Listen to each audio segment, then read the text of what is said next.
ನಾಯಕನಹಟ್ಟಿ ಪಟ್ಟಣದ ಸಮುದಾಯ ಕೇಂದ್ರದಲ್ಲಿ 10 ಹಲವು ಸಮಸ್ಯೆಗಳಿವೆ ಎಂದು ಪಟ್ಟಣ ಪಂಚಾಯಿತಿ ಸದಸ್ಯ ಜೆಆರ್ ರವಿಕುಮಾರ್ ತಿಳಿಸಿದ್ದಾರೆ. ಪಟ್ಟಣದ ಸಮುದಾಯ ಆರೋಗ್ಯ ಕೇಂದ್ರಕ್ಕೆ ಬುಧವಾರ ಭೇಟಿ ನೀಡಿ ತಾಯಿ ಮತ್ತು ಮಕ್ಕಳ ಆರೈಕೆ ಆಸ್ಪತ್ರೆಯಲ್ಲಿ ತಾಲೂಕು ವೈದ್ಯಾಧಿಕಾರಿಗಳಿಗೆ ತರಾಟೆಗೆ ತೆಗೆದುಕೊಂಡಿದ್ದಾರೆ.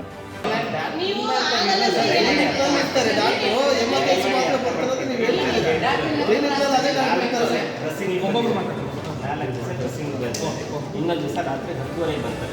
ಡ್ರೆಸ್ಸಿಂಗ್ ಮಾಡಿಸ್ಬೇಕು, ಡಾಕ್ಟರ್ ಕರೆಸ್ಬೇಕು ಅಂತಾರೆ.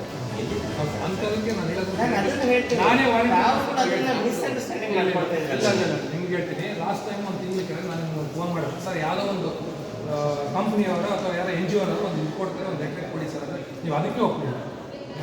ಇನ್ಸ್ಟ್ರೂಮೆಂಟ್ಸ್ ಕೊಡಿಸ್ತಾ ಇದ್ದೀವಿ ನಾವು. ಮೈಸೂರವರು ಒಂದು ಫೌಂಡೇಶನ್ ಅವರು ಬಂದಿದ್ರು, ನಿಮಗೆ ಯಾರು ನೀಡಿದೆ ಹೇಳ್ರಿ. ನಾನೇ ಮಾತಾಡಿದೆ, ನಾನೇ ರವಿಕುಮಾರ್ ಅಂತ ಕೌನ್ಸಿಲರ್ ನಾನೇ.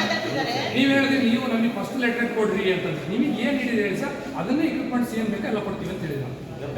ಮೈಸೂರಿನ ಬ್ಯಾಂಕ್ ಸರ್ ನನಗೆ ಒಂದು ದಿವಸ ಬೇಕು.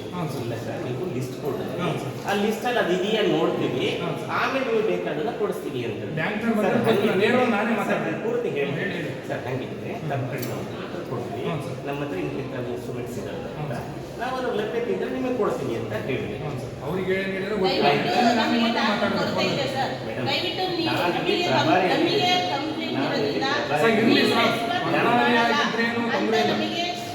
ಬಂದಿರೋದಕ್ಕೆ ನಾವು ನಿಮಗೆ ಹೇಳ್ತೇವೆ. ಸದ್ಯಕ್ಕೆ ದಯವಿಟ್ಟು ಪೇಷಂಟ್ಗೆ ಡಾಕ್ಟರ್ ಇಲ್ಲಂದ್ರೆ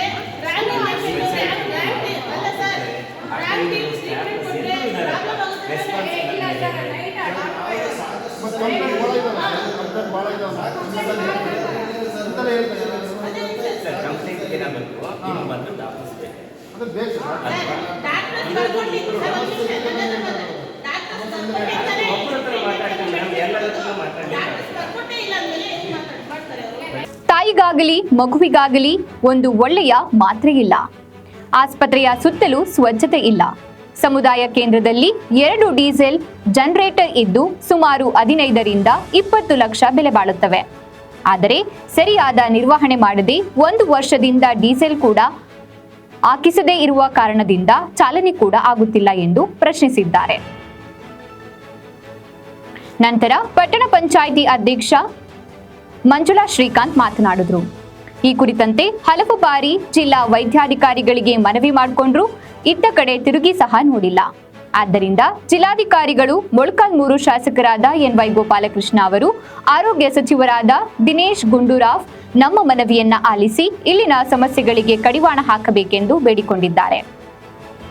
ಈ ಸಂದರ್ಭದಲ್ಲಿ ಉಪಸ್ಥಿತರಾದ ಪಟ್ಟಣ ಪಂಚಾಯಿತಿ ಮುಖ್ಯಾಧಿಕಾರಿ ಓ ಶ್ರೀನಿವಾಸ್, ಸುರೇಶ್, ತಿಪ್ಪೇಸ್ವಾಮಿ, ಕರವೇ ಹೋಬಳಿ ಅಧ್ಯಕ್ಷ ಮುತ್ತಯ್ಯ, ನಗರ ಘಟಕ ಅಧ್ಯಕ್ಷ ರಾಘವೇಂದ್ರ, ಅಫ್ರೋಜ್ ಬಾಷಾ, ಶಿವಮೂರ್ತಿ ಇನ್ನು ಮುಂತಾದವರು ಹಾಜರಿದ್ದರು.